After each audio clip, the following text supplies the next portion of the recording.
कैसे है उसके मेरे बेटे को हाथ लगाने की? भाभी भाभी बस जवान लड़का है, जज्बात में आ गया होगा, गलती होगी, आप दरगुजर कर दें। अरे क्या बातें कर रही हो तुम? दरगुजर कर दें? पागल हो गई हो?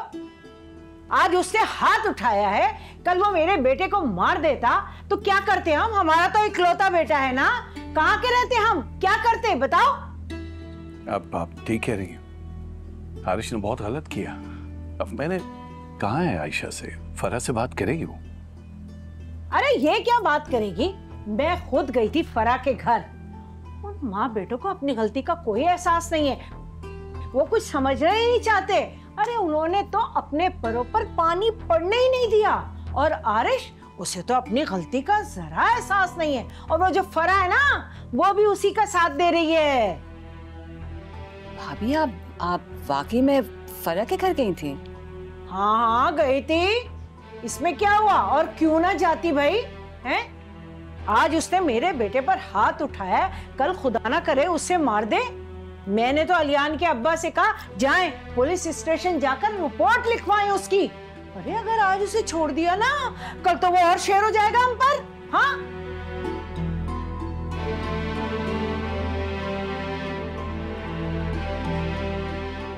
अस्सलाम वालेकुम चाचा। वालेकुम सलाम। अस्सलाम वालेकुम। वालेकुम सलाम। ये तीनों। बेटा तुम्हारी तबीयत कैसी है अब?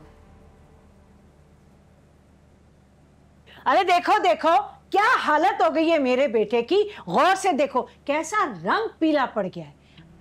अरे क्या कसूर था मेरे बच्चे का? उसने तो तुम्हारा साथ दिया है, तुम्हारी इज्जत बचाई, सारे जमाने में तुम्हें रुस्वा होने से बचाया। उसका खमियाजा उसे ये भुगतना पड़ेगा? बताएं आप दोनों, मुझे बताएं।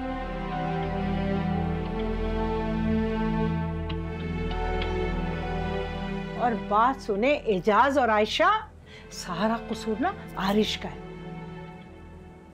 अगर आपको मेरी बात पे यकीन नहीं है ना, तो पूछ ले नूर से, पूछे तब यकीन आ जाएगा आपको। बताओ ना नूर, ताकि इन्हें यकीन आए। बताओ।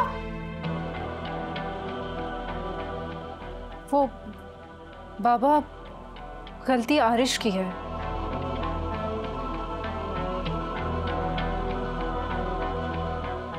आलियान का इसमें कोई कसूर नहीं है। आरिश मुझसे बदतमीजी कर रहा था, और ये बात मैं इसलिए नहीं कह रही कि ये मेरे शौहर हैं, इसलिए मैं इनकी साइड ले रही हूँ। मैंने आरिश को समझाने की बहुत कोशिश की थी, लेकिन वो समझ ही नहीं रहा था। और जब आलियान ने देखा कि वो मुझसे बदतमीजी कर रहा है, बस तब बात आगे बढ़ गई। सुन लिया? पड़ गई ठंडक। अब आ गया ना यकीन कि कसूर आरिश का ही है। बताओ, अब तो तुम्हारी बेटी बोल रही है ना। आरिश ने अगर नूर के साथ बदतमीजी की है, तो फिर तो अलियान ने बिल्कुल ठीक किया। अरे उसका तो मुंह तोड़ देना चाहिए था।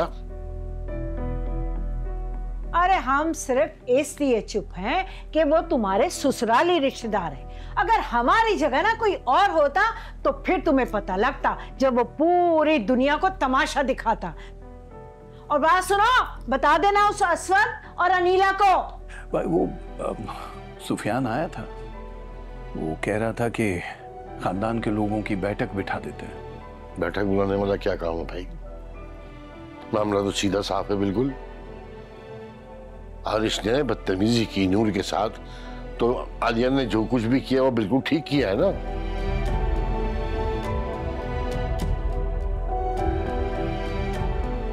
तब उनका बायकॉट करना तो जरूरी है। अब उन लोगों से कोई नहीं मिलेगा, ना हमारे घर से और ना तुम्हारे घर से। लेकिन भाई साहब, ये कैसे मुमकिन है? बस मैंने जो कहना था कह दिया। सारी गलती आरिश की थी तो सजा उसे मिलनी चाहिए ना। अगर तुम उनसे मिलना चाहते हो तो ठीक है, हमें भूल जाओ,